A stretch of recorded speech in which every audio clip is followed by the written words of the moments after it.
సమూయేలు మొదటి గ్రంథము 30వ అధ్యాయం.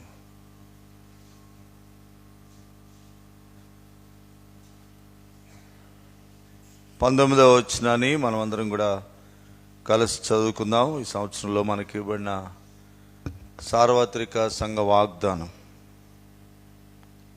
కుమారులేమి కుమార్తెలేమి, దోపుడు సొమ్మేమి వారు ఎత్తుకొని పోయిన దానంతటిలో కొద్దిదేమి గొప్పదేమి ఏమీ తక్కువ కాకుండా దావీదు సమస్తమును రక్షించెను. మరి దావీదు ఫిలిస్తీన్ల దేశానికి అనగా గాతు అనే ప్రాంతానికి వెళ్ళాడు. గాతులో ఎవరున్నారు? ఆకీషు అనే రాజు ఉన్నాడు. ఈ ఆకీషు అనే రాజుకు మరొక పేరు ఏంటంటే అబీమెలెకు. ఆకీషు అనే రాజుకి ఇంకొక పేరేంటి? అబీమెలెకు అన్న ఆకీషు అన్న ఒకటే. కనుక గతంలో కూడా ఒకసారి అతని దగ్గరికి వెళ్ళి తప్పించబడ్డాడు. ఆ ఫిలిస్తీన్లు అతన్ని పట్టుకొని పోయారు. పట్టుకొని పోయినప్పుడు ఏం చేసినాడు? అక్కడ పిచ్చి చేష్టలు చేసి ఏం చేశాడు? తప్పించుకున్నవాడుగా ఉంటున్నాడు. చూడండి 21వ అధ్యాయము, మొదటి సమూయేలు గ్రంథము 21వ అధ్యాయము 21వ అధ్యాయము 10వ వచనం చదవండి. అంతటా దావీదు సౌలునకు భయపడినందున పారిపోయి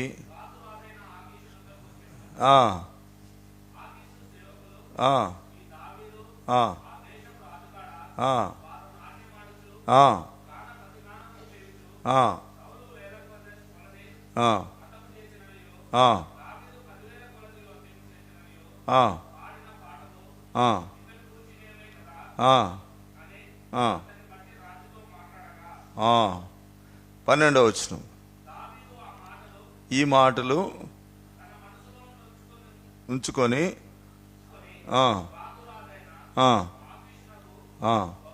చాలు బహు భయపడ్డాడు.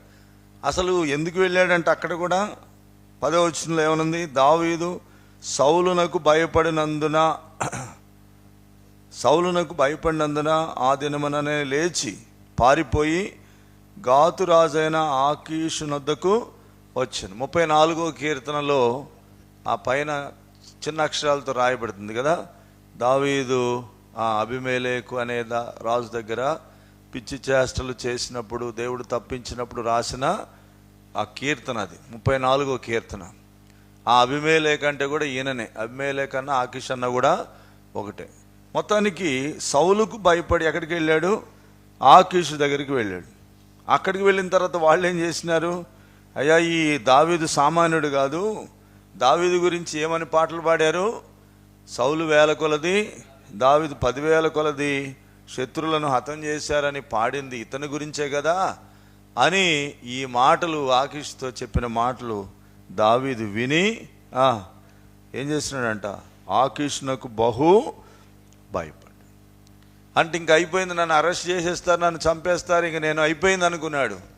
అయితే ఆ సమయంలో ఏం చేశాడంట? అక్కడి నుండి తప్పించుకునే దాని కొరకు 13వ వచనం. కాబట్టి దావీదు వారి ఎదుట తన చర్య మార్చుకొని వెర్రివాళ్ళని నటించుచు ద్వారపు తలుపుల మీద గీతలు గీచుచు ఉమ్మి తన గడ్డం మీద కారణించుచు ఉండెను. వారు అతన్ని పట్టుకొని పోగా అతడు పిచ్చి చేష్టలు చేసినాడు అన్నమాట. చేసి ఏం చేసినాడు? అక్కడి నుంచి తప్పించుకున్నాడు. అప్పుడు రాజు అంటాడు, పిచ్చి చేష్టలు చేసేవాడు ఏందా నా నగరిలో తీసుకొచ్చినారు మీరు, అసలు ఇతను దావీదు కాదు ఏం కాదని వెళ్ళగొట్టమన్నారు. అప్పుడు 34వ కీర్తన రాస్తాడు. గుర్తుపెట్టుకోండి, ఇక్కడి నుంచి తప్పించబడినప్పుడే ఏ కీర్తన రాశాడు? 34వ కీర్తన రాశాడు. ఇది ఒకసారి జరిగింది. ఇప్పుడు రెండవసారి ఇక్కడ వేరే పరిస్థితులు మనకు కనబడుతున్నాయి. మొదటిసారి లాగా రెండవసారి లేదు. రెండవసారి ఆకీషు రాజు దగ్గరికి వెళ్ళినప్పుడు ఆకీషు నిజంగా దావీదును సాధారణంగా ఆహ్వానించినట్లుగా మనం చూస్తాం. ఒక్క దావీదు లేడు. దావీదుతో ఎంతమంది ఉన్నారని చెప్పుకున్నాం? ఎంతమంది ఉన్నారు? 600 మంది ఉన్నారు. మొత్తం ఇంతమందిని కూడా ఏం చేసినాడు?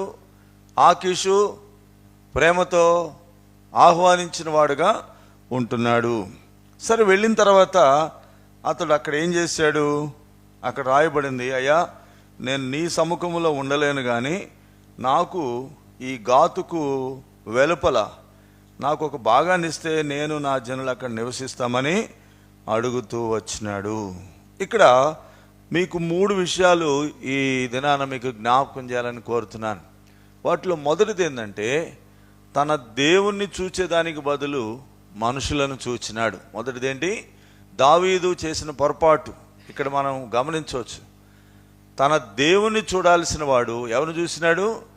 మనుషులను చూచిన వాడుగా ఉంటున్నాడు. ఈ దినాల్లో కూడా అనేక పర్యాయాలు మనము మరి ప్రభువును చూడకుండా మన గురి తప్పిపోతూ ఉంది, మన ఆలోచన తప్పిపోతూ ఉంది. కాబట్టి మన పరిస్థితులకు మరి చాలని వాడు మన ప్రభు. ఎందుకంటే మన దేవుడు ఎలాంటి వాడు? భూత వర్తమాన భవిష్యత్ కాలములో ఉండువాడు. ఇప్పుడు ఉన్నాడు, గతంలో ఉన్నాడు, భవిష్యత్తులో కూడా ఉండేవాడు. ఆయనే ఆది, ఆయనే అంతం. కనుక ఆయన అనుమతి లేకుండా ఏది కూడా జరగదు. కనుక ప్రభు వైపు చూస్తే మనకు సహాయం దొరుకుతుంది. 34వ కీర్తన రాసింది ఎవరని చెప్పాను? దావీదే. అదే కీర్తనలో ఏమని రాసినట్టు చెప్పండి? వారు ఆయన తట్టు చూడగా. ఎవరు రాసినారు ఆ కీర్తన? ఆయనే. ఒకానొక సమయంలో ఎవరి తట్టు చూసినాడు? ఆయన ప్రభు తట్టు చూచినాడు. వారు ఆయన తట్టు చూడగా వారికి వెలుగు కలిగను, వారి ముఖములు ఎన్నడును. తర్వాత ఈ దీనుడు మొరపెట్టగా. ఇది అనుభవం ఎవరిది? మరి ఇప్పుడేమైపోయింది అనుభవం? ఇప్పుడు ఎవరి వైపు చూస్తున్నాడు? మనుషుల వైపు చూస్తున్నాడు. మనలో పెద్ద సమస్య ఏంటంటే, ప్రభు వైపు చూచేదానికి బదులు మనుషుల వైపు చూడడం వల్ల ఎంతో గొప్ప నష్టం మనం ఎదుర్కొనే వారంగా ఉంటాం. దావీదు 1 సమూయేలు 30వ అధ్యాయంలో ఆ అమాలేకులు దోచుకొని పోయే నష్టం కాదు, అది భౌతికంగా కనబడుతున్న నష్టం. కానీ ఆధ్యాత్మికంగా అంతరంగికంగా తనకు కలిగిన నష్టం గురించి ఇప్పుడు మనం ఆలోచన చేస్తున్నాం. కనుక అది భౌతికంగా తన భార్యలు, ఆస్తి, పిల్లలు అంతా దోచుకొని పోయింది, అది భౌతికమైన నష్టం. దాన్నే గొప్పదిగా మనం ఎంచుకోవడం కాదు. దానికంటే ముందుగా ఆధ్యాత్మికంగా ఎట్లా తాను నష్టపోయినాడు, ఎట్లా తాను మరి వెనకడుగు వేస్తూ వచ్చినాడు, తప్పుట అడుగులు వేస్తూ వచ్చినాడు మనం చూస్తున్నాం. కనుక ప్రభువును చూచేదానికి బదులు ఏం చేస్తున్నాడు? మనుషుల వైపు చూస్తున్నాడు. రెండవది, ప్రభువును అడిగేదానికి బదులు ఎవరిని అడుగుతున్నాడు? తాను నివసించడానికి, తాను కాపురం ఉండడానికి, తాను బ్రతకడానికి ఎవరిని అడుగుతున్నాడు?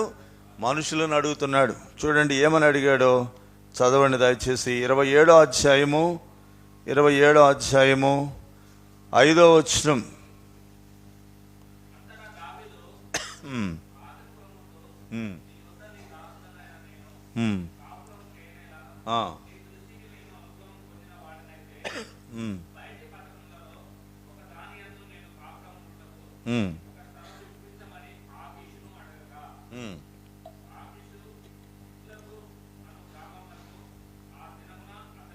చాలు.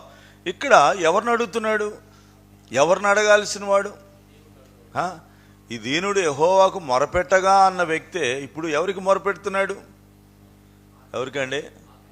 అంటే ఇప్పుడు దేవుని కంటే ఆకీష్ ఏమైపోయినాడు? గొప్పవాడు అయిపోయినాడు. కొన్నిసార్లు మనకు కూడా అంతే. దేవుని కంటే కూడా మనుషులే, మన ఆఫీసర్లు, మన అధికారులు, లేక మనకెవరో సహాయం చేస్తారు అనుకునే వాళ్ళే మనకు చాలా గొప్పవారుగా కనబడతారు. కనుక దేవుణ్ణి అడగక, దేవుణ్ణి అడిగేదానికి బదులు మనుషులను అడుగుతూ ఉన్నాడు. ఇంకో రకంగా చెప్పొచ్చు, దేవుని మీద ఆధారపడేదానికి బదులు ఎవరి మీద ఆధారపడుతున్నాడు? రాజుల మీద, మనుషుల మీద ఆధారపడుతున్నాడు. 118వ కీర్తనలో రాస్తాడు దావీదే. ఏమని రాస్తాడు? మనుషులను నమ్ముకున్నట్టు కంటే యెహోవాను ఆశ్రయించుట మేలు. తర్వాత రాజులను నమ్ముకున్నట్టు కంటే యెహోవాను. కాబట్టి ఇది అనుభవపూర్వకంగా రాసినాడు. ఎందుకు అంటే అనుభవించినాడు, తెలుసుకున్నాడు. అరే మనుషులు నమ్ముకోవడం వ్యర్థం, తర్వాత రాజులను నమ్ముకోవడం వ్యర్థం అని తెలుసుకొని అనుభవపూర్వకంగా రాసినాడు. కానీ ఇక్కడ ఏం చేస్తున్నాడు? ఎవరిని ఆధారం చేసుకుంటున్నాడు? మనుషులనే ఆధారం చేశాడు. ఇర్మీయా గ్రంథం 17వ అధ్యాయం చూడండి. ఇక్కడ దేవుని వాక్యం ఏం చెప్తుందో చూద్దాం. మనం అనేక పర్యాయాలు కూడా ఒక అడుగు వెంట మరొక అడుగు తప్పిపోవడానికి గల కారణాలు, మొట్టమొదట మన దృష్టి మారిపోతుంది, రెండోది మన యొక్క ఆలోచన మారిపోతుంది, మన మనస్సు కూడా త్రిప్పి వేయబడుతూ ఉన్నట్లు మనం చూడవచ్చు. చదవండి ఇర్మియా గ్రంథం 17:5. గట్టి చదవండి. యెహోవా ఇలాగ సెలవిచ్చున్నాడు, ఎవరిని? నరులను ఆశ్రయించి శరీరులను అనగా రక్తమాంసములు కలిగిన వారిని తనకు ఆధారముగా చేసుకొనుచు. ఒక్కరు చదవండి, అందరు చదువుతారండి. ఒక్కరే చదవండి, బిగ్గరగా స్పష్టంగా చదవండి. ఎవరైనా ఒకరే స్పష్టంగా చదవండి. యెహోవా ఇలాగ సెలవిచ్చున్నాడు, నరులను ఆశ్రయించి శరీరులను తనకు ఆధారముగా చేసుకొనుచు తన హృదయము ఎవరి మీద నుండి? యెహోవా మీద నుండి తొలగించుకొని వాడు ధన్యుడు అనందా? ధన్యుడు అనందండి. ఎందుకు ఇంత భయంకరమైన మాట రాశాడు ఇర్మియా? మనలో అనేకులము ఏం చేస్తున్నాం? నరులను ఆశ్రయించి శరీరులను మనం ఆధారంగా చేసుకొని మన హృదయాన్ని యెహోవా మీద నుండి ఏం చేస్తున్నాం? యెహోవా మీద నుండి దృష్టి పోతుంది, యెహోవా మీద నుండి మన యొక్క ఆలోచన పోతుంది. మన హృదయం తొలగించుకొని ఏమైపోతున్నాం? శాపాన్ని తెచ్చుకుంటున్నాం. ఇదే దావీదు చేసిన పొరపాటు. కనుక మొట్టమొదటిది ప్రభువును చూచేదానికి బదులు, తన దేవుని చూచేదానికి బదులు మనుషులను చూసినాడు. రెండవది, తన దేవునికి మొరపెట్టాల్సిన వాడు ఎవరికి మొరపెడుతున్నాడు? అయ్యా ఇదిగో నాకు ఇగో ఫలాని చోట ఇవ్వు అని అంటే ఆయన కూడా ఏం చేసినాడు? శాంక్షన్ చేసినాడు. సరే పో అన్నాడు. ఇవ్వనన్నాడా? కొన్నిసార్లు మనం చేసే తప్పులకు సైతాను కూడా ఏం చేస్తాడు? అనుకూలతే ఉంచుతాడు, ప్రతికూలత ఉంచాడు. మనం తప్పిపోయినప్పుడు కూడా తప్పిపోయేదానికి అవకాశమే ఉంటుంది, కానీ తప్పిపోకుండా ఆటంకాలు ఏమి ఉండవు. దేవుని చిత్తంలో నుండి యోనా వెళ్ళిపోతున్నప్పుడు యోనాకు లోయర్ బర్త్ దొరికింది ఓడలో కదా. దేవుని చిత్తం నుండి తొలగిపోతున్నాడు, దేవుని మాట వినకుండా పారిపోతున్నా కూడా యోనాకు లోయర్ బర్తే దొరికింది. అంటే కొన్నిసార్లు మన చిత్తానుసారంగా, మన ఇష్టానుసారంగా మనం వెళ్ళేటప్పుడు కూడా ఏమవుతుంది? కొన్ని అనుకూలతలే ఉంటాయి. ఆకీషు రాజు చేర్చుకోవడం ఏంటి? రెండవది, ఆకీషు రాజు తను అడిగిన ప్రకారము ఏం చేశాడు? ఒక స్థలం ఇవ్వడం ఏంటి? సిక్లగ్ అనే ప్రాంతం, ఆ గ్రామాన్ని ఇవ్వడం ఏంటి? ఇదంతా ఏంటంటే ఆకీషు వెనక ఎవరున్నారు చెప్పండి? సాతాను ఏం చేస్తున్నాడు? ఇప్పుడు దావీదును మోసం చేస్తా ఉన్నాడు. బాగా అర్థం చేసుకోండి. కొన్నిసార్లు మనం అనుకుంటాం, నేను అడిగిందల్లా ఇస్తా ఉన్నారు, నేను అనుకున్నదల్లా జరుగుతూ ఉంది అని అనుకుంటాం, కానీ దాని వెనక ఏముంది? అపవాది యొక్క మోసం ఉంది. వాని పేరేంటంటే మోసగాడు, సర్వలోకమును మోసపుచ్చేవాడు. ఏర్పరచబడిన వారిని కూడా ఏం చేస్తున్నాడు ఇప్పుడు? ఏర్పరచబడిన వారంటే ఇంకా ఇంట్రెస్ట్ వాడికి. రక్షణ లేని వాళ్ళ జోలికి పోడు, నామకార్థుల జోలికి పోడు, ఆరాధనకు రాని వారి జోలికి పోడు, దేవుని కొరకు జీవించిన వారి జోలికి పోడు. కానీ ఎవరి జోలికి వస్తాడు? దేవుని బిల్లలే, ఏర్పరచబడిన వారే, ప్రభు రాజ్యం కొరకై సిద్ధపడేవారే, రక్షణ మారుమనసు బాప్తీసం పొందిన వారే, ఆరాధించేవారే, దేవునింటి క్రమంగా వచ్చేవారే, దేవుని పనిలో ఉండేవారే, వాళ్లే ఇప్పుడు వానికి టార్గెట్. కనుక వాళ్ళను కూడా ఏం చేస్తున్నాడు ఇప్పుడు? మోసం. దావీదు నా హృదయానుసారుడు అని చెప్తే సాతాను ఏం చేస్తున్నాడు? ఇప్పుడు తనను దారి మళ్ళిస్తున్నాడు. కానీ ఇప్పుడు ఆకీషును చూచినప్పుడు నిజంగా దావీదుకు సంతోషం కలిగి ఉంటుందా లేదా? కలిగి ఉంటుంది. ఎందుకని? నిజంగా ఆకీషు ఈ ఆపదలో ఏం చేస్తున్నాడు? నాకు సహాయం చేస్తున్నాడు. ఇంకా ఇలా అనుకునే అవకాశం కూడా ఉంది. అనుకునే అవకాశం చెప్పనా?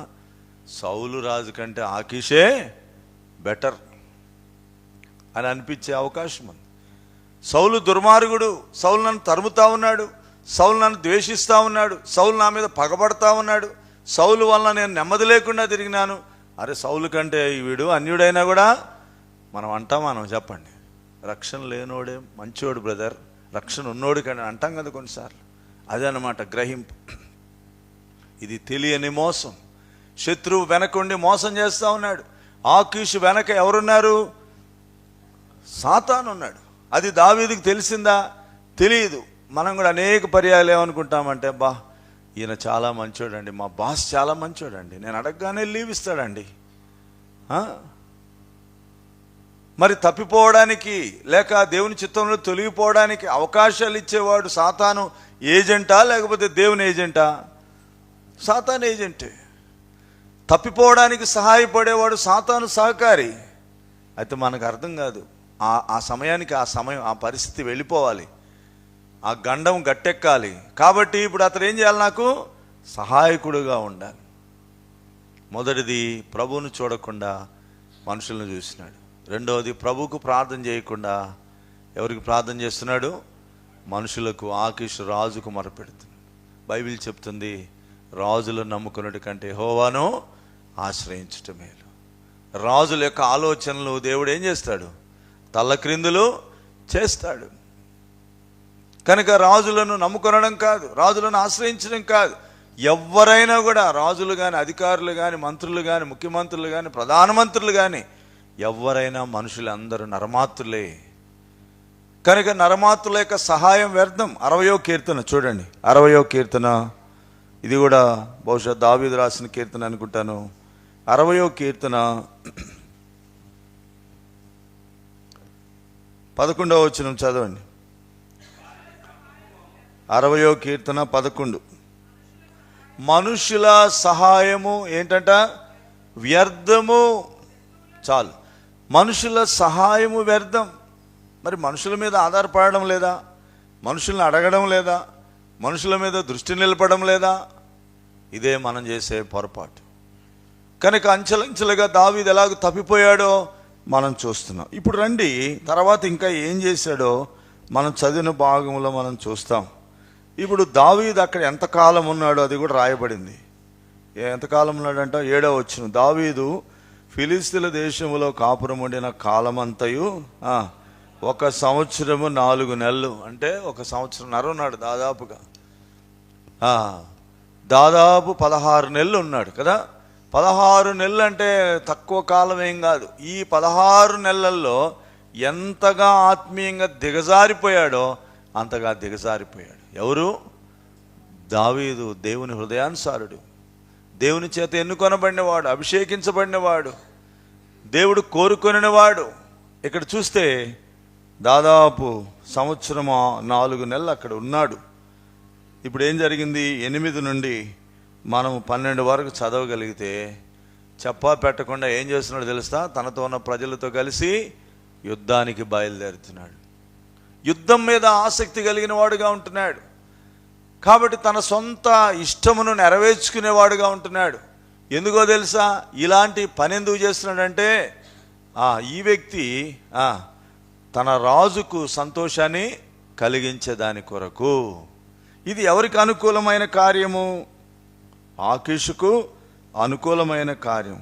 కానీ ఎవరికి ప్రతికూలమైన కార్యము? 12వ వచనం.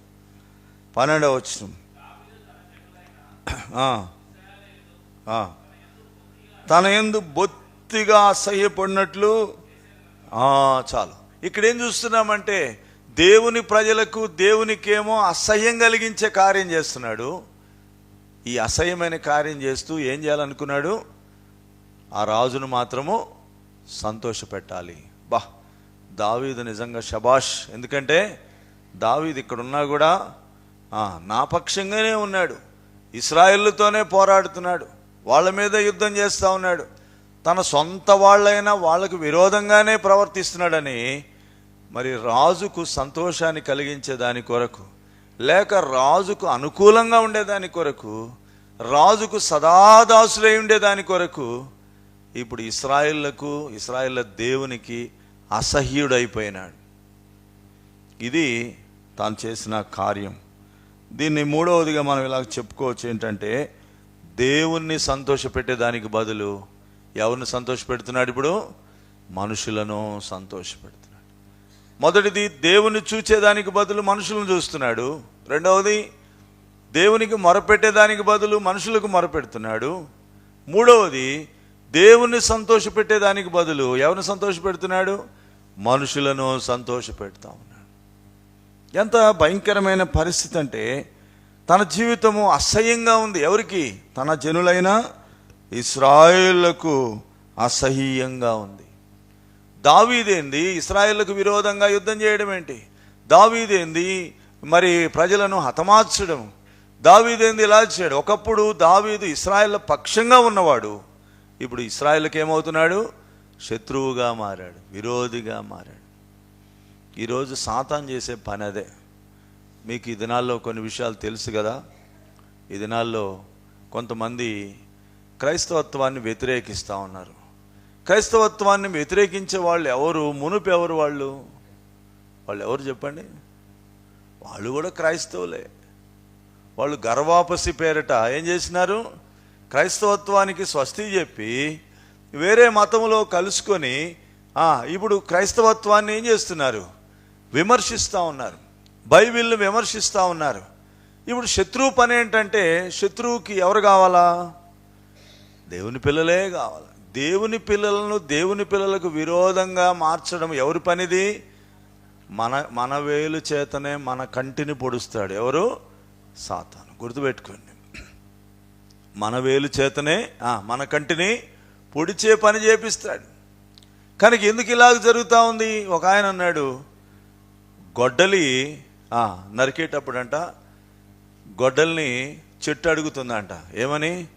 నువ్వు ఎందుకు నన్ను నరుకుతున్నావంటే, నువ్వు నన్ను ఎందుకు నరుకుతున్నావంటే గొడ్డలు అంటదంట, నువ్వేంది నాతో మాట్లాడుతున్నావు? నేను కాదు, మీ వాడే నాతో ఉన్నాడు.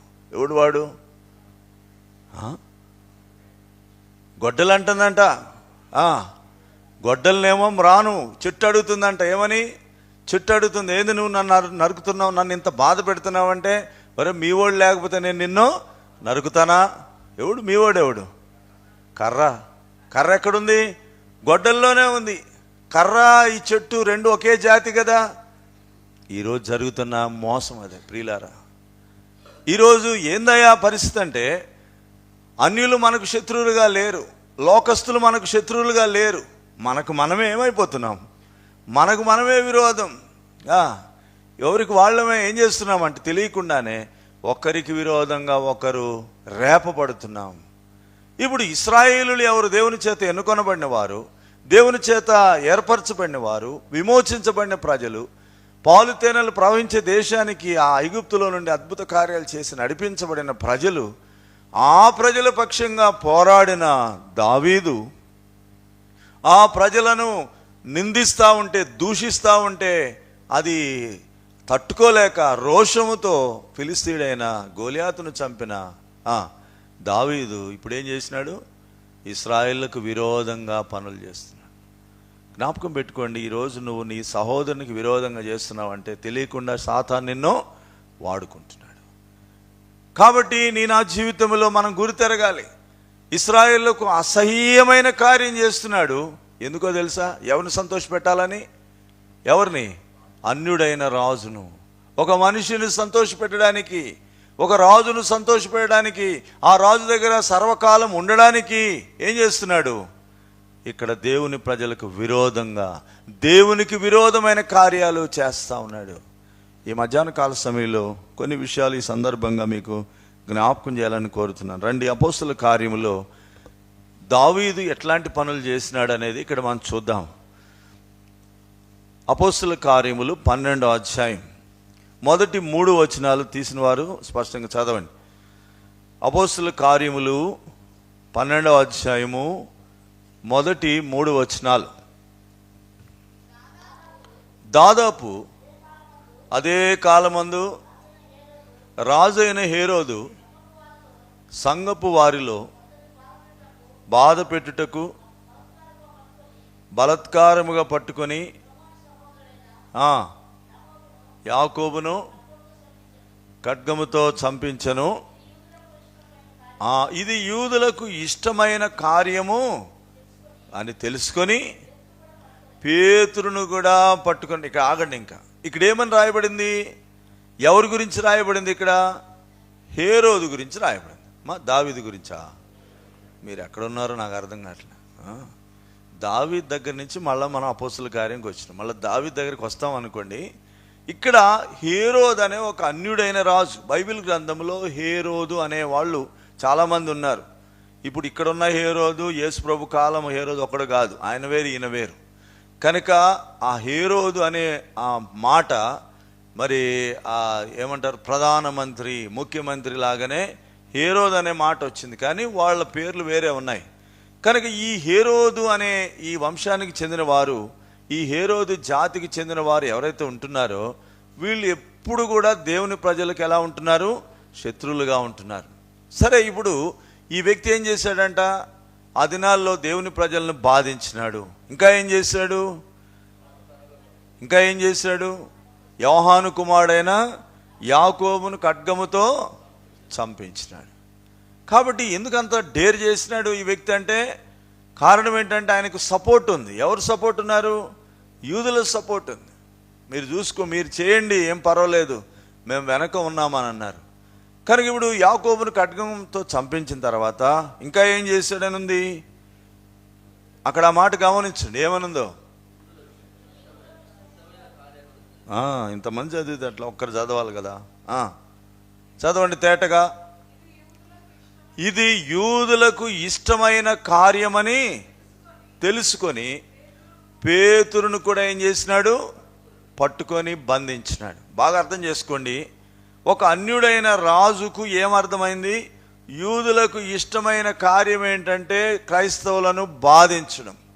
కనుక ఇప్పుడు యూదులను సంతోషపెట్టే దాని కొరకు దేవుని ప్రజలను ఏం చేసినాడు, బాధిస్తా వచ్చినాడు. అలాగే దావీదు కూడా ఒక అన్యుడైన రాజును సంతోషపెట్టే దాని కొరకు ఇశ్రాయేలులను బాధ పెడుతూ వచ్చినాడు. ఈరోజు జరుగుతున్న పరిస్థితి ఇదే. ఈనాడు అనేక కుటుంబాల్లో జరుగుతున్న పరిస్థితి ఏంటంటే, ఉదాహరణకి తల్లిదండ్రులు మనల్ని పెంచి పెద్దవారినిగా చేశారు. యుక్త వయసులో వచ్చిన యవనస్తులు చేసే పొరపాటు చెప్తాను చూడండి. ఒక మాట చదవండి, సామెతల గ్రంథం 10వ అధ్యాయం 1వ వచనం. సామెతల గ్రంథం 10వ అధ్యాయం 1వ వచనం. జ్ఞానము గల కుమారుడు తండ్రిని సంతోషపరచును, బుద్ధి లేని కుమారుడు ఏం కలిగిస్తాడంట, తల్లికి ఏం కలిగిస్తాడు. ఎందుకు? ఇప్పుడు తల్లిదండ్రులు నవమాసములు మోసి పెంచి గొప్పవారిని చేసి ఉద్యోగాలు ఇప్పించి చదువులు చదివించి వారు తిని తినక అన్నీ చేసిన తర్వాత ఎవరినో సంతోష పెట్టేదాని కొరకు ఒక అమ్మాయి ఏం చేస్తుంది, తల్లిని బాధ పెడుతుంది కదా.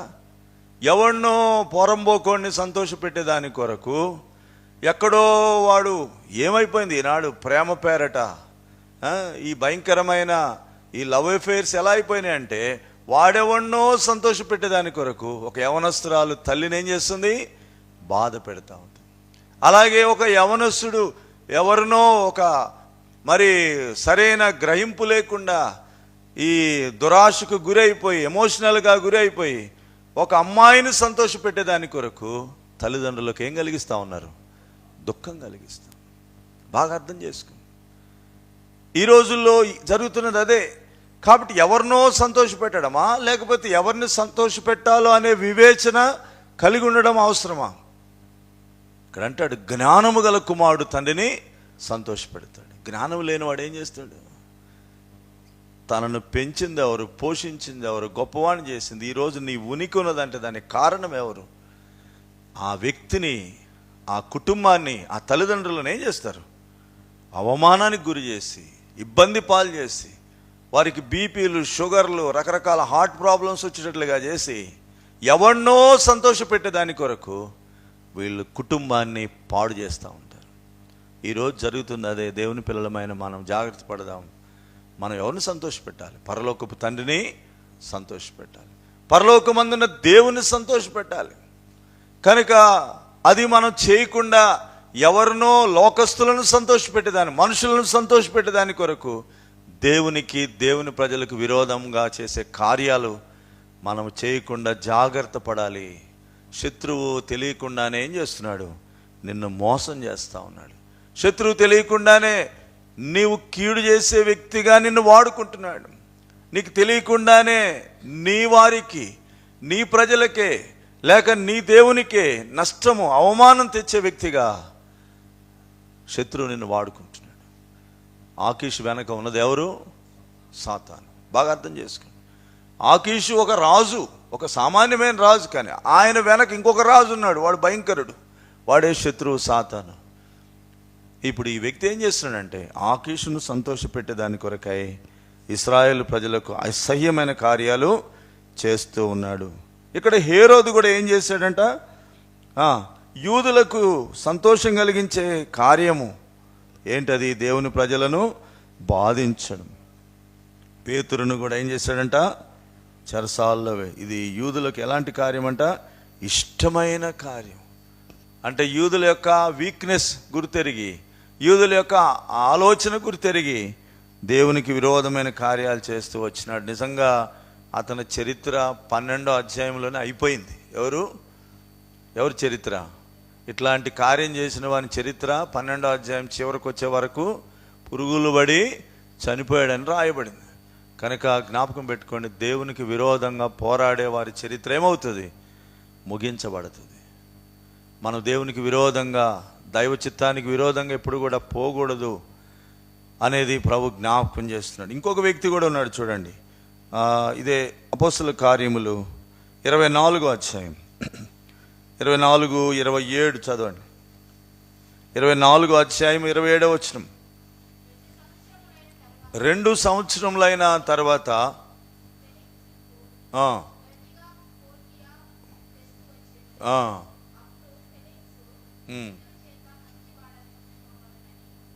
ఫేలిక్స్ గురించి రాయబడింది. ఫేలిక్స్ తర్వాత ఫేస్ట్ అనే ఆయన వచ్చినాడు. అయితే ఫేలిక్స్ అనే వ్యక్తితో పౌలు మాట్లాడాడు, పౌలును విచారణ చేశాడు. అప్పటికే పౌలు చెరసాల్లో, బంధకాల్లో ఉన్నాడు. ఇక్కడ ఆర్గ్యుమెంట్స్ జరుగుతూ ఉన్నాయి. ఆ సందర్భంలో ఈ ఫేలిక్స్ అనే వ్యక్తి ఏం చేశాడంట? యూదుల చేత మంచివాడని అనిపించుకోవాలని కోరి పౌలుని ఏం చేశాడంట? పౌలు బంధకం నుండి విడిపించబడవలసిన పరిస్థితులు తనకున్నాయి. తాను బంధింపబడడానికి ఏ కారణం లేదని తెలుసుకొని కూడా యూదులను సంతోషపెట్టేదాని కొరకు, లేక యూదులకు మంచివాడనే పేరు తెచ్చుకునే దాని కొరకు ఈ వ్యక్తి పౌలును బంధకాల్లో వదిలేసినాడు. ఇతడు కూడా ఒక అన్యుడైన రాజు కాబట్టి అతనికి ఒక ఉద్దేశం ఉంది. ఎందుకు పౌలును బంధకాల్లో వదిలేసినవయా? అతనిలో ఏ దోషం లేకపోయినా ఎందుకు అతను నువ్వు విడుదల చేయొచ్చు కదా అంటే ఏమంటాడు? లేదు, నేను మంచివాడిని అనిపించుకోవాలంటే ఏం చేయాలా? ఇంకా బంధకాల్లోనే అతను ఉంచాను. యూదులతో నేను మంచివాడిని అనిపించుకోవాలా, మంచి రాజుని అనిపించుకోవాలా? ఈ లోకంలో మనుషులు ఏం కోరుతున్నారు? మనుషుల్లో ఘనత, మంచి పేరు, ప్రఖ్యాతి కోరుకుంటూ దేవునికి విరోధమైన కార్యాలు చేసేవారుగా ఉంటున్నారు. కనుక ఇలాగ చూస్తూ వెళితే మనము దావీదు కూడా ఏం చేస్తున్నాడంటే ఆకీషును సంతోషపరచాలా, ఆకీషుకు నేను సదాకాలం దాసుడిగా ఉండాలంటే ఇప్పుడు ఇశ్రాయేలుకు అసహ్యమైన కార్యాలు కూడా చేస్తూ వచ్చినాడు. ఇది ఎంత భయంకరమైన కార్యమో చూడండి. మూడవదిగా మనం చూస్తున్నాం, మనుషులను సంతోషపరుస్తున్నాడు కానీ దేవుణ్ణి బాధ పెడుతున్నాడు, దేవునికి దుఃఖమో కలిగిస్తాడు. ప్రియమైన సహోదరుడు, సహోదరి, ఈ మధ్యాహ్న కాల సమయంలో ఒక్కసారి ప్రభు వల్ల పాల్పొందనంటున్న మనము మన హృదయాల్లో మనం పరీక్షించుకుందాం. మన మనస్సాక్షి మన గురించి ఏమని నేరారోపణ మోపుతుందో మనం ఎరుగుదాం. ఎన్ని సందర్భాల్లో మనుషులను సంతోషపెట్టాలని నువ్వు దేవునికి దుఃఖం కలిగించినావు. మనుషులంటే నీ భార్య కావచ్చు, మనుషులంటే నీ భర్త కావచ్చు, మనుషులంటే నీ కుమారుడు కావచ్చు, మనుషులంటే నీ కుమార్తె కావచ్చు, మనుషులంటే నీ మనవళ్ళు కావచ్చు, మనుషులంటే నీ అత్త కావచ్చు, మామ కావచ్చు, స్నేహితులు కావచ్చు, ఎట్సెట్రా ఎవరైనా కావచ్చు. మనుషులను సంతోషపెట్టే దాని కొరకు ఎన్నిసార్లు ప్రభువుని దుఃఖపరిచినావు, ఎన్నిసార్లు ప్రభుని ఏడిపించినావు, ప్రభుని మరి చాటున దుఃఖపరిచినావు. చూడండి, ఇర్మియా గ్రంథం 13వ అధ్యాయం 17వ వచనం.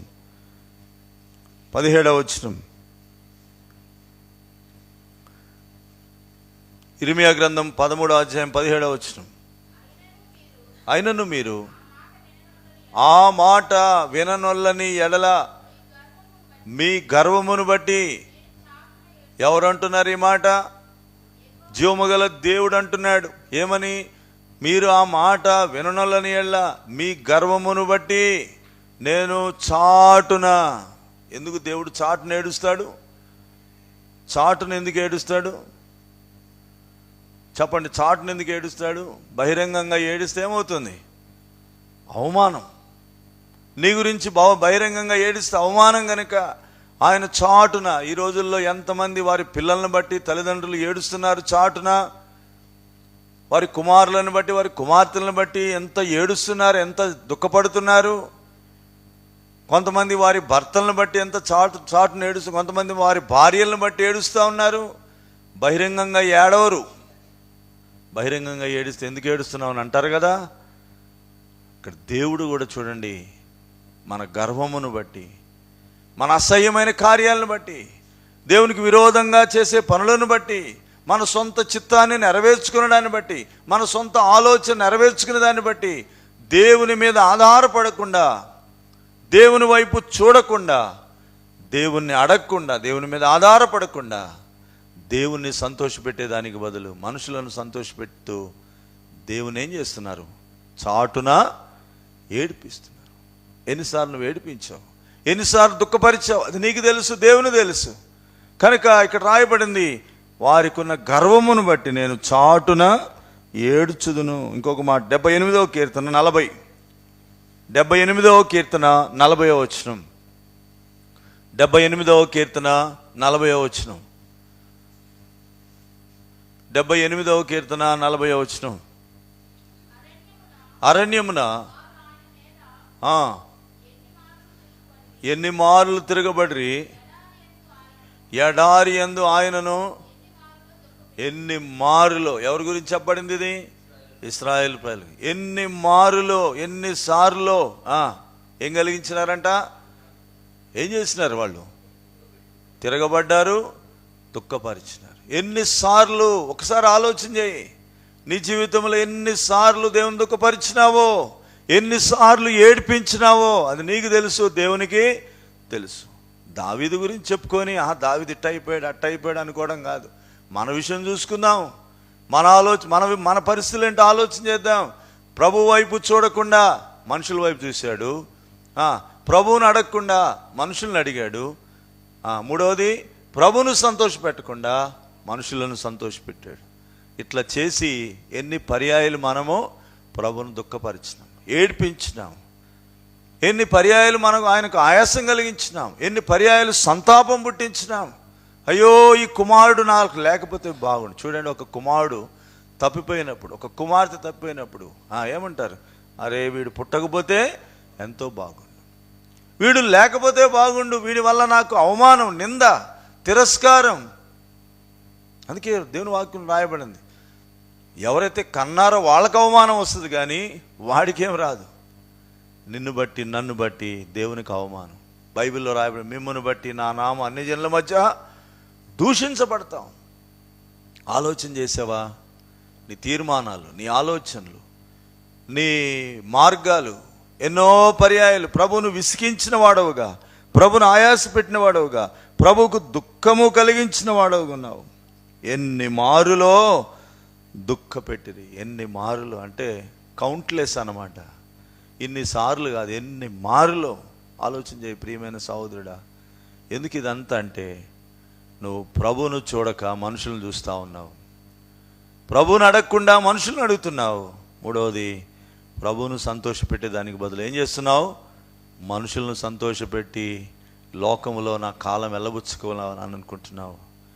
ఏ మనుషునైతే సంతోషపెట్టాలనుకున్నాడో ఆ మనుషుని దగ్గరే ఏమైపోయినాడు? చివరికి బహుభయంకరమైన పరిస్థితులు తాను ఎదుర్కొన్నాడు.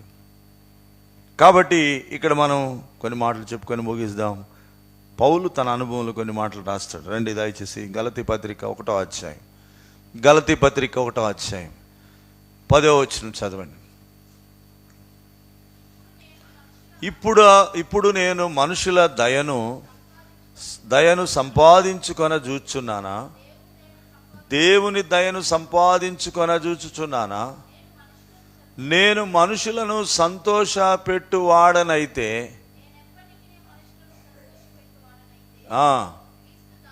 క్రీస్తు దాసుడను కాకయే. బాగా అర్థం చేసుకోండి. ఇంతకుముందు ఏం చెప్పుకున్నాం? మొట్టమొదటి వర్తమానం ఏంటి? పాపము నుండి విమోచించబడి మీరు నీతికి దాసులైనారు.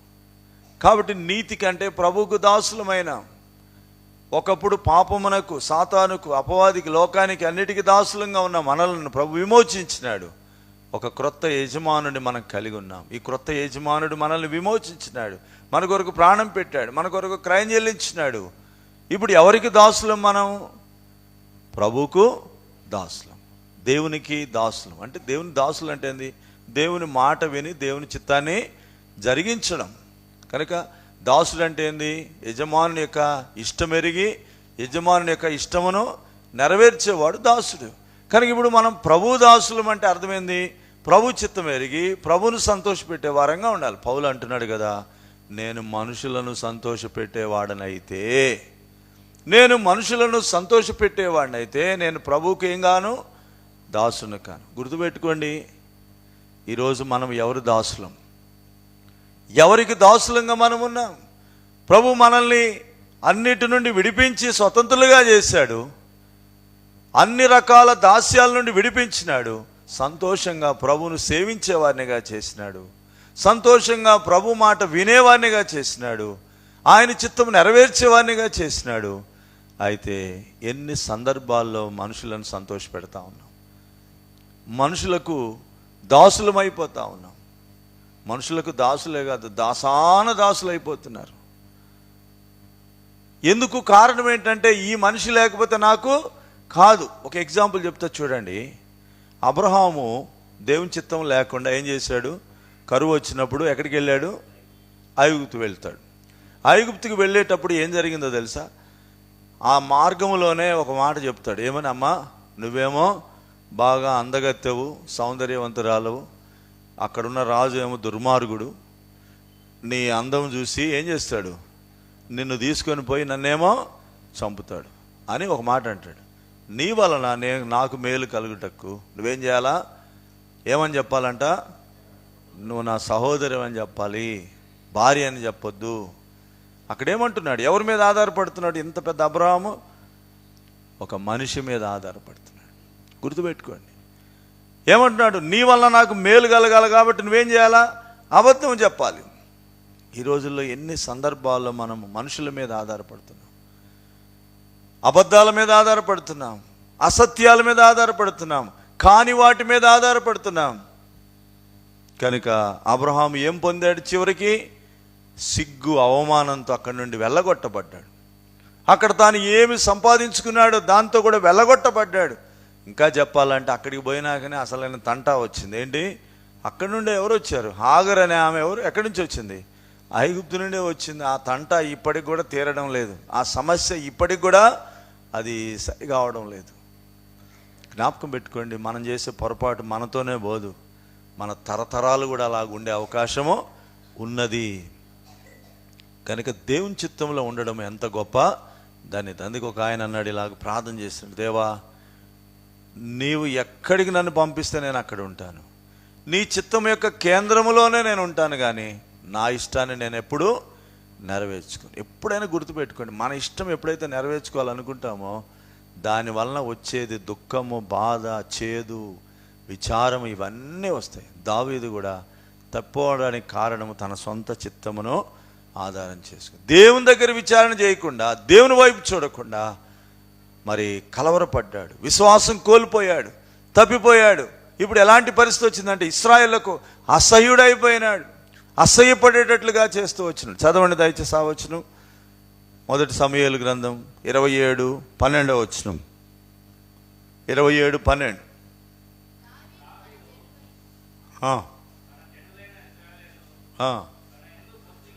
బొత్తిగా అసహ్యపడినట్లు చేశాను గనుక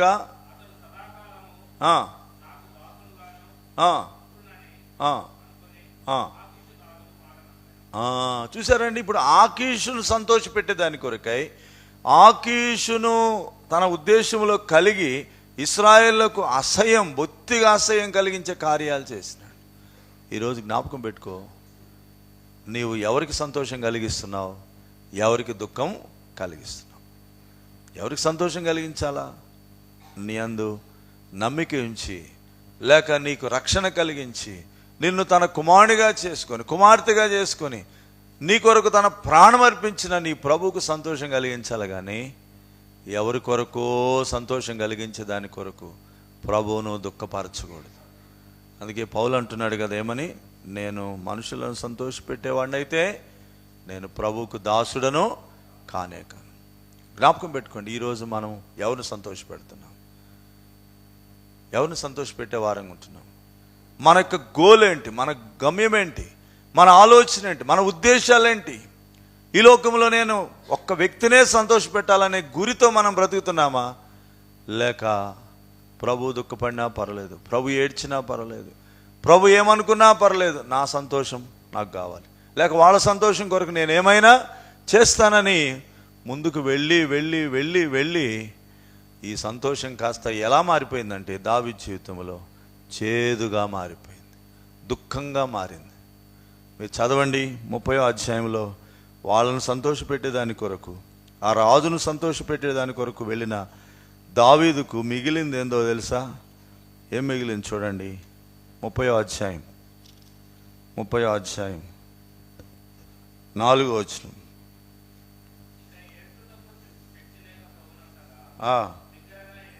6వ వచనం. దావీదు మిక్కిలి దుఃఖపడని. చాలు. ఇక్కడేం చూస్తున్నామంటే ఎవరినో సంతోషపెట్టడానికి వెళ్ళిన దావీదుకు ఏం మిగిలింది? ఏం మిగిలిందండి? ఏం మిగిలింది? ఎట్లాంటి దుఃఖం అంట?